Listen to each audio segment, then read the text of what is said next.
Lebih bangga mereka punya anak pengurus MBG.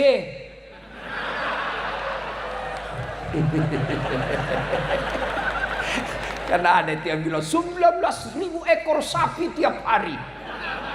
Ternyata usut punya usut, sapinya ada di Royco.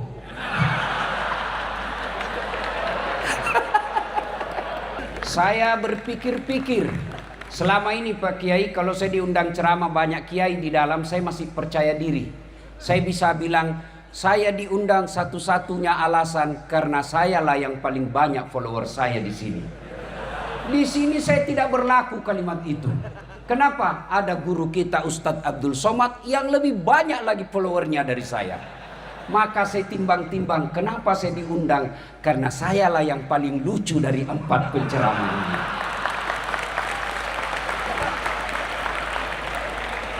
Yang paling berat tugasnya. Kalau tadi Ustadz Fahru Rosi, alumni Pondok Pesantren Gontor, dilanjutkan dengan Ustadz Luqmanul Hakim, juga dari Gontor, dan insya Allah sebentar guru saya juga Ustadz Abdul Somad.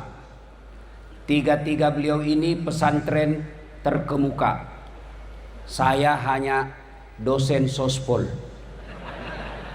Satu-satunya pesantren yang pernah saya alami adalah pesantren kilat.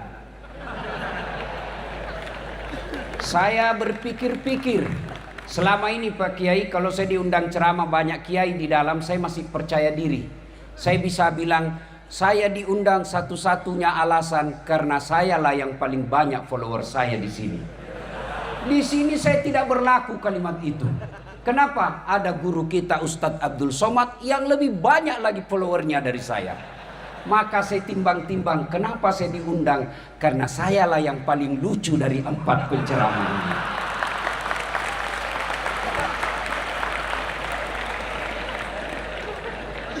Saya pikir apa yang saya mau sampaikan ini? Allah Karim, musibah besar buat saya. Baiklah, saya coba-coba sendiri dengan cara saya sendiri.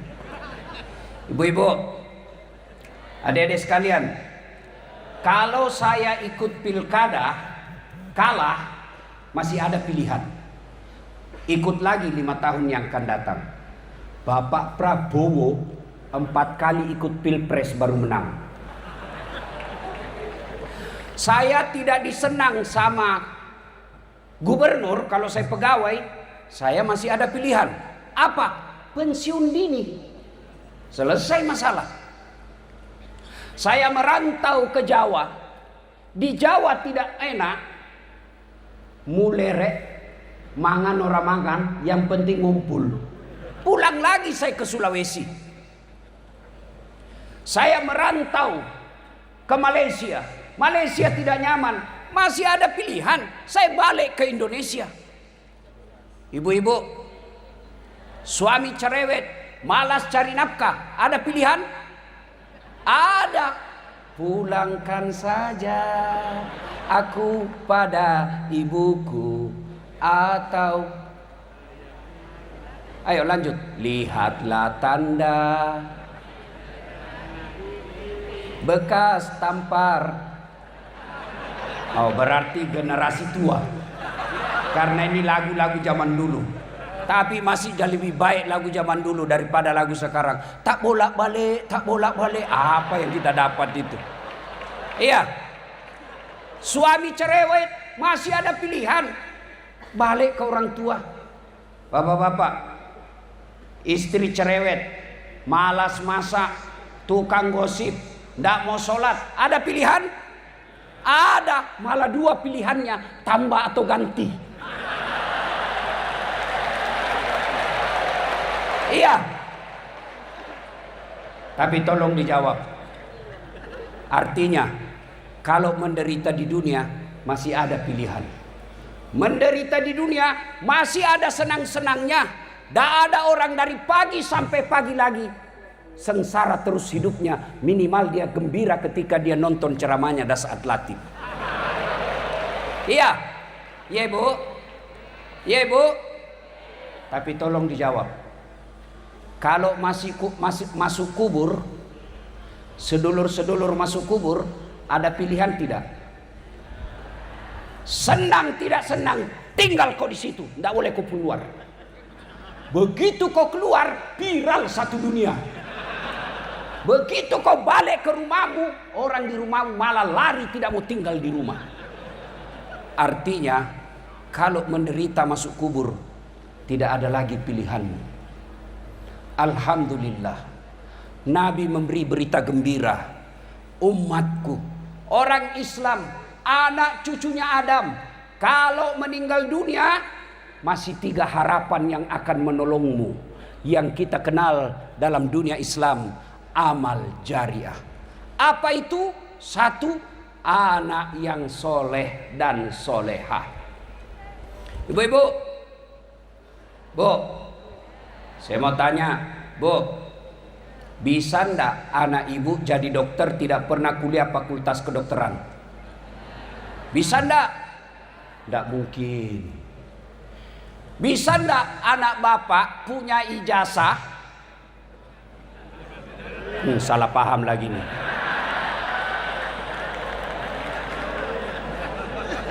Sudah ndak usah itu kalau gitu. Bisa ndak bapak ibu sekalian punya anak jadi kapolsek bukan polisi? Ndak mungkin. Bisa ndak anak bapak ibu sekalian jadi tentara tidak pernah daftar lulus tentara? Ndak mungkin. Bisa ndak anak bapak ibu sekalian jadi anggota DPR tidak pernah caleg? Bisa, bawa kursi sendiri. Tapi beleng-beleng. Iya. Tolong jawab, Bapak Ibu, adik-adik sekalian.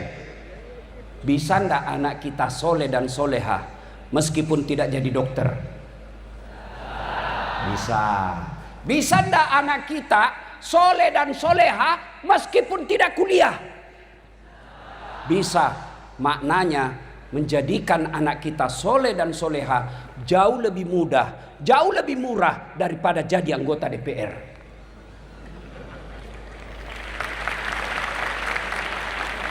Tapi sayangnya anak-anak kita, ibu-ibu kita lebih bangga kalau anaknya jadi kontraktor daripada jadi ulama. Lebih bangga mereka punya anak pengurus MBG.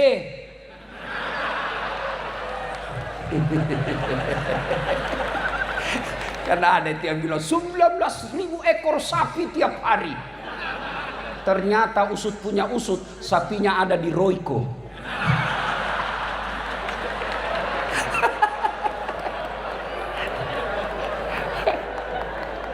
Nah, Bapak Ibu saudara-saudara sekalian, halo Ibu, Ibu, saya mau tanya Ibu, kalau Ibu meninggal nanti siapa yang doakan? Suami? Jangan harap Ibu kawin lagi. Oh, istri saya komplain. Jadi Ustadz, nanti kalau saya duluan meninggal, Ustadz mau kawin lagi. Saya peluk baik-baik dia Bu. Saya bilang, dengar kau sayang, jangankan kau meninggal, masih hidup saja saya selalu berpikir kawin lagi. Apalagi kalau kau sudah mati. Siapa yang doakan Bapak Ibu sekalian? Ibu-ibu kalau meninggal, siapa yang doakan? Anak. Sedulur-sedulur, kalau bapak-bapak meninggal, siapa yang doakan? Temanmu. Jangan harap. Ini ada polisi di sini. Pak Kapolres. Pak Kapolres doakan bapak? Enggak. Paling didoakan mudah-mudahan cepat pindah saya yang ganti. Ya. Coba lihat, bapak semua punya grup WhatsApp. Ketika ada orang meninggal, jangankan baca doa, ketik doa saja dia malas. Apa dia kirim? Stiker.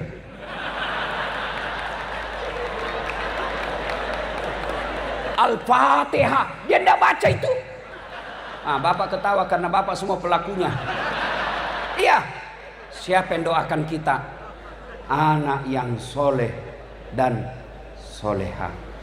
Alangkah bahagianya kita Alangkah bersyukurnya kita ketika sudah jasad kita ditanam dalam tanah, anak membangunkan masjid untuk orang tuanya.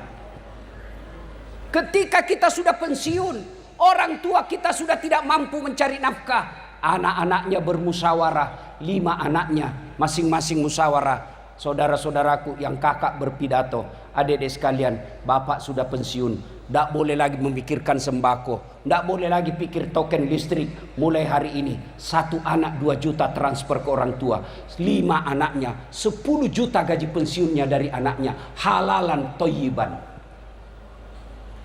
Yang banyak kita lihat dimuliakan di media sosial, dihormati di kantor, dicium tangannya anak buahnya, sampai di rumahnya dimaki-maki sama anaknya yang masih SMP. Demi Allah, orang tua seperti itu rugi lahirkan anak. Anak yang soleh dan solehah inilah yang menjadi harapan kita. Dia akan mendoakan. Orang tuanya sudah di alam kubur, setiap sujudnya dalam sholat 5 waktunya, apa yang diucapkan? Allahumma gfirli wali walidayya warhamhuma kama rabbayani shaghira. Itulah anak yang hebat. Tapi lihat anak-anak modern sekarang, makin kaya orang tuanya makin kurang ngajar. Oh, sama cowoknya sopan betul. Iya kak. Sama bapaknya dia sliding tangannya. Baru 2 bulan pacaran sudah panggil papi mami.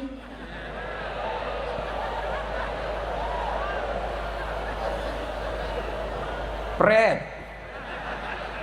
Orang tuanya tidak dihormati. Dinasehati sama orang tuanya, apa katanya? Ah, itu kan dulu. Celaka orang tua seperti ini. Punya anak justru yang dilahirkan adalah raja. Yang kita harapkan punya anak, anak kita lah yang merajakan kita dan meratukan kita. Anak yang soleh dan soleha. Maka ibu-ibu, contohlah anaknya Ibrahim alaihissalam. Ibu-ibu masih ingat Ibrahim alaihissalam?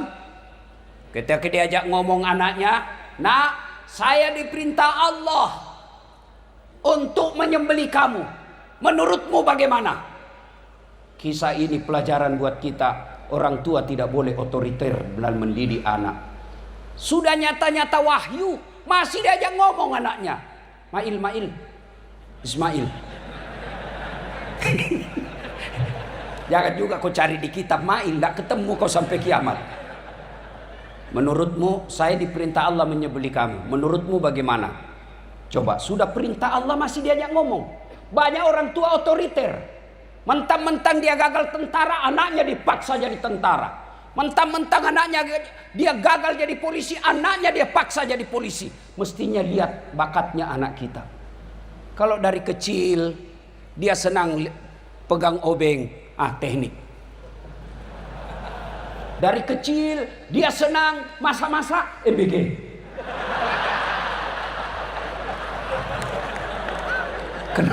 Saya heran kenapa sensitif sekali nih MBG. Mungkin karena tidak masuk akal ini ya. Iya. Adik-adik sekalian, ketika Ibrahim ajak anaknya ngomong, nak, saya diperintah Allah menyembelih kamu. Menurutmu bagaimana? Kira-kira kalau anak bapak yang milenial atau Gen Z, yang SMP di rumah, nak, saya diperintah Allah potong kamu. Menurutmu bagaimana? Jawabannya, kenapa saya, mak? Kenapa saya, pak? Kakekku aja yang sudah mau mati. Ini jawaban orang pintar tapi tidak soleh.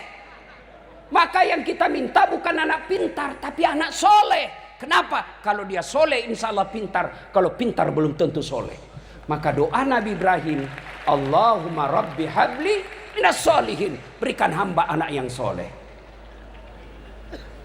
Nah Bapak Ibu saudara-saudara sekalian, mendengar permintaan ayahnya ini, apa jawaban Ismail? Pak, don't worry, be happy. Jangan cemas Pak, laksanakan. Insya Allah Bapak mendapati saya anak yang sabar. Itulah anak yang kita harapkan. Perintah agama tidak membantah, sami'na wa ata'na. Maka ibu bapak, yang pertama yang mengalir terus amalnya, anak yang soleh dan soleha. Ada yang tanya, Ustadz, bagaimana kami ini ibu yang tidak punya anak? Bagaimana kami ini bapak yang tidak punya anak? Tidak punya harapan dong. Oh, anak yang dimaksud di sini bukan sekedar anak yang dilahirkan dari perut istri kita, tapi anak yang dimaksud di sini masuk di antaranya anak murid yang kita ajarkan. Ibu-ibu yang tidak punya anak, lihat anak-anak didik di kantor, temui gurunya, Ustadz, ada anak hafal Quran kah di sini?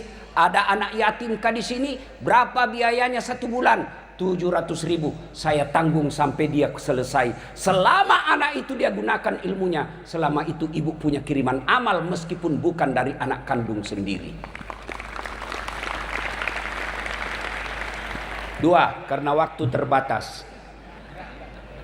2. Enggak, saya yang panik di sini, Pak. Ini berat sekali di ceramah, Pak. Demi Allah, saya juga tidak tahu kenapa tiba-tiba suara saya susah keluar. Karena saya stres dari tadi, Pak. Mikir saya gimana, apa yang saya mau sampaikan. 2, kata Nabi, adalah harta yang telah kita sedekahkan fisabilillah. Ibu-ibu, Bu, ini terutama yang banyak emasnya. Kalau ibu meninggal nanti siapa yang pakai emasnya, Bu? Anak? Bukan, istri kedua. Begitu ibu meninggal, suami nangis. Tidak kusangka kau cepat sekali meninggalkanku, sayang. Dia buka cincinnya, Bu. Dia paksa keluar cincinnya, Ibu. Tidak mau keluar, dikasih sabun. Selesai dia cabut cincin, dia cabut lagi gelangnya, Ibu. Ini gelang saya ini. Saya belikan kamu dulu waktu kita pergi umroh. Dia cabut gelangnya, Ibu. Sudah itu dia cabut lagi kalungnya, Ibu. Ini kalung saya belikan kau usia pernikahan 10 tahun. Terakhir gigi palsunya ibu pun dia cabut. Sudah itu dia bungkus. Dia bungkus cincinnya ibu, gelangnya ibu, kalungnya ibu, dia bungkus sambil menangis. Dia simpan dalam lemari. Selamat tinggal sayang. Betapa cepat kau tinggalkan aku. Dia simpan. 3 bulan kemudian pergi reuni Gontor. Ketemu janda. Oh. Piye kabare, Mbak? Api-api, Mas. Sampean api. Saya gimana, Kak? Istri saya meninggal. Sampean duda? Iya. Saya juga janda. Oh, cocok dong. Oh, cinta lama bersemi kembali. Dia balik ke rumahnya.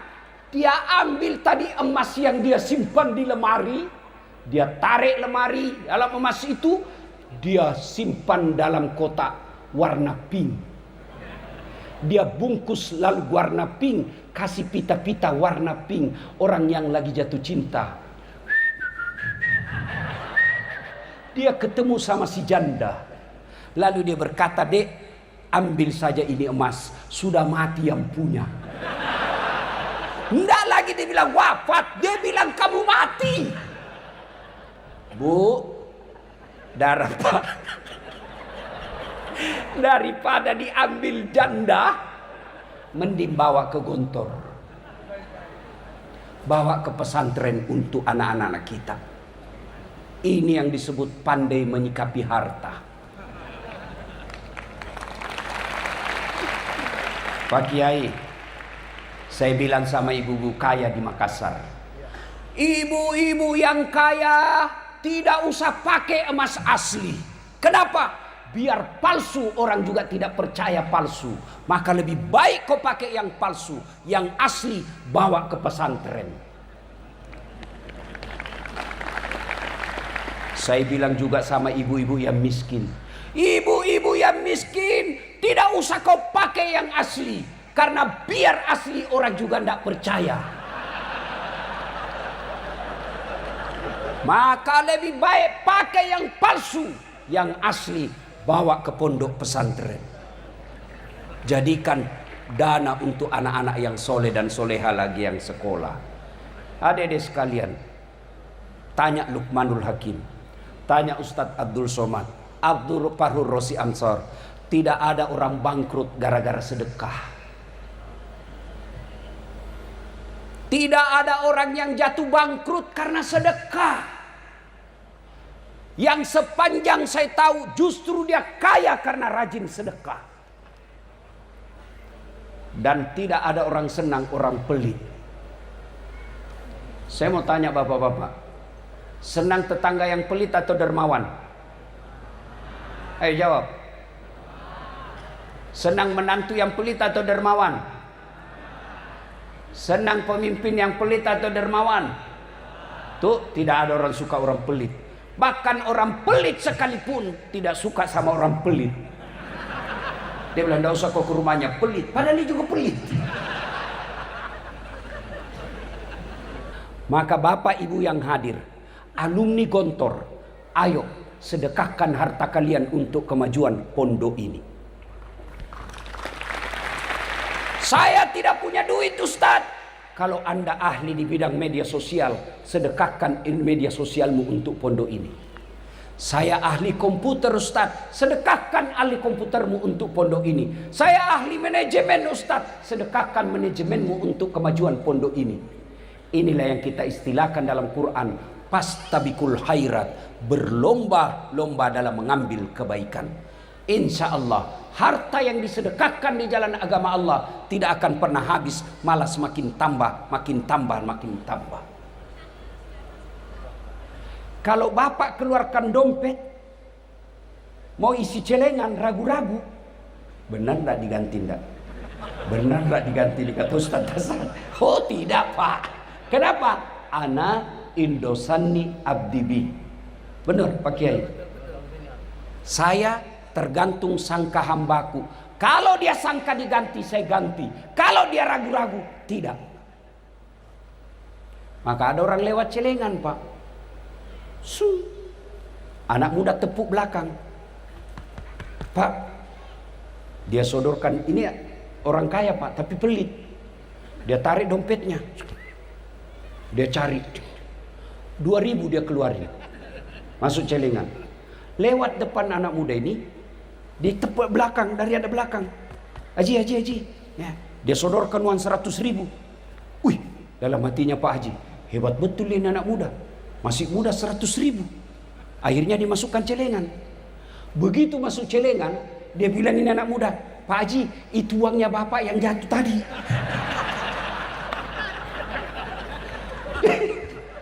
Begitu pelitnya Pak Kiai. Selesai sholat Jumat, dia datangi takmir masjid. Dia bilang ada salah masuk itu tadi Ustaz.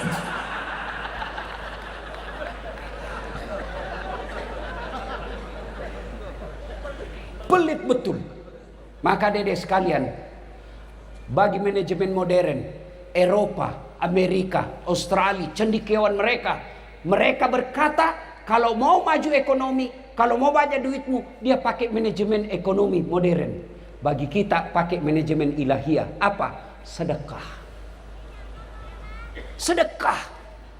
Jangan berkata saya masih mondok, tidak mungkin. Sedekahlah, meskipun sedikit. Apa sedekahnya Ustaz? Dilihat pesantren, oh sini tidak ada sendal dari tempat wudhu, ada uang belanja dari ibu, belikan sendal jepit. Niatkan, ya Allah tambahkan rezekiku, saya akan ganti ini. Insya Allah pondok ini bisa maju kalau kita semua berlomba-lomba dalam mengambil kebaikan. Salah satu di antaranya sedekah sesuai dengan apa yang kita miliki. Yang ketiga, yang akan mengalir terus-menerus adalah ilmu yang bermanfaat. Saya bukan ustadz, ya teruskan ceramahnya ustadz. Kita punya semua grup WhatsApp, tapi sayangnya grup WhatsApp yang banyak kita teruskan, yang kita share beramai-ramai, kadangkala hanya isu-isu politik. Tapi ceramah-ceramah, konten-konten dakwah, biasanya kita malas untuk teruskan ke grup WhatsApp lainnya. Bapak terima ceramahnya guru kita Ustadz Abdul Somad, terima, sebarkan ke orang lain. Kalau 10 grup, satu grup 100 orang, 500 orang, masa tidak ada yang nyangkut? Ilmu yang bermanfaat. Saya sayang, biasa heran, cuma yang selalu disebarkan ceramah saya meleset-meleset sedikit. Dilihat dosa, tidak dilihat barang bagus. Itu aja yang banyak disebarkan. Bapak ibu saudara-saudara sekalian, anak yang soleh dan soleha, harta yang telah kita sedekahkan, ilmu yang bermanfaat, alhamdulillah berkumpul di tempat ini.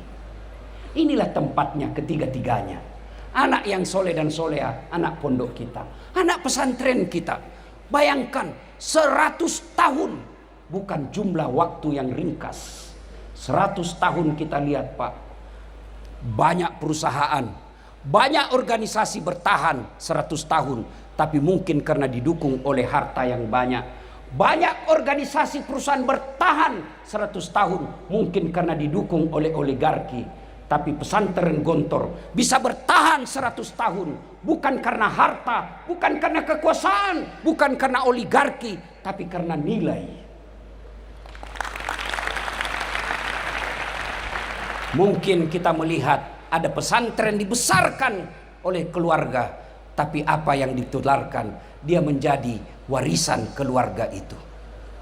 Tapi Darussalam Gontor diwariskan bukan untuk anak cucunya, tapi untuk umat, menjadi badan wakaf. Itu yang menjadi nilai buat kita semua. 100 tahun silih berganti pejabat, silih berganti rezim, tapi alhamdulillah Gontor tetap berdiri sampai sekarang.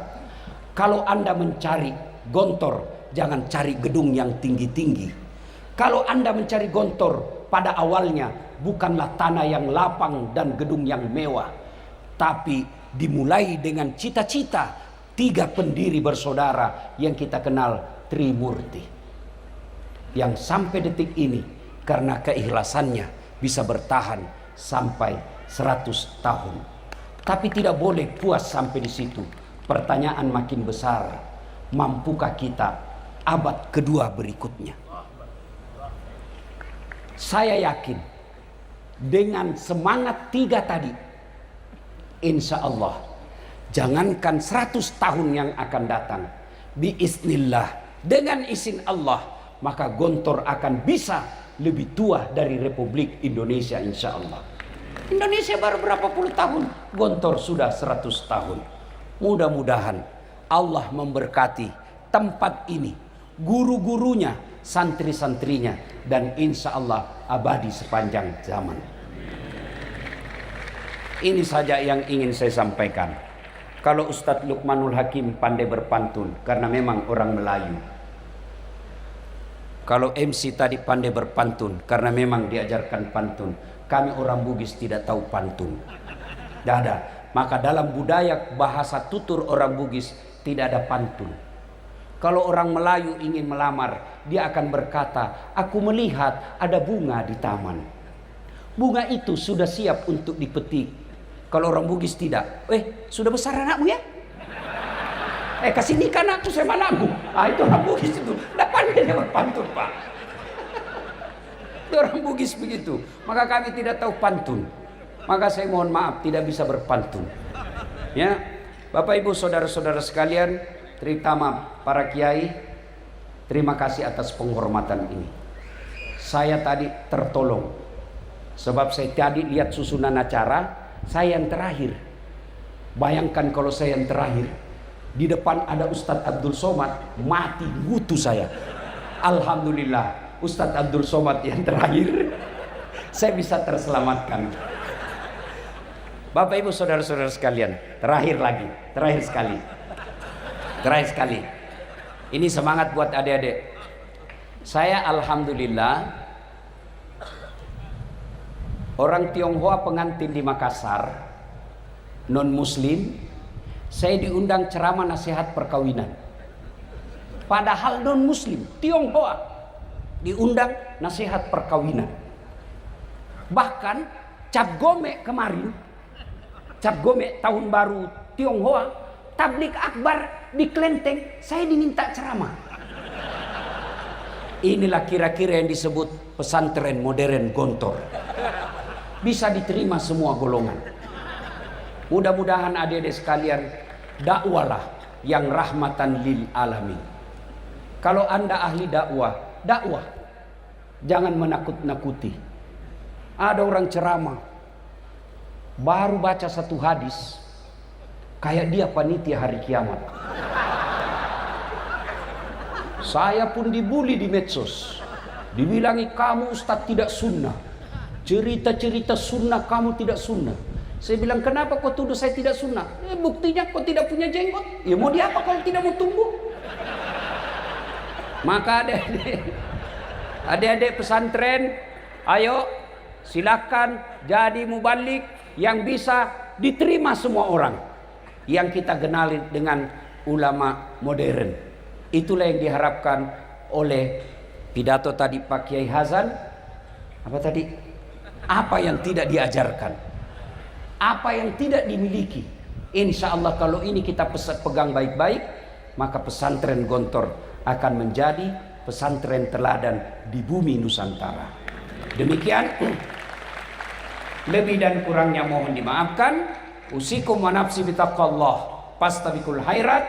Assalamualaikum warahmatullahi wabarakatuh.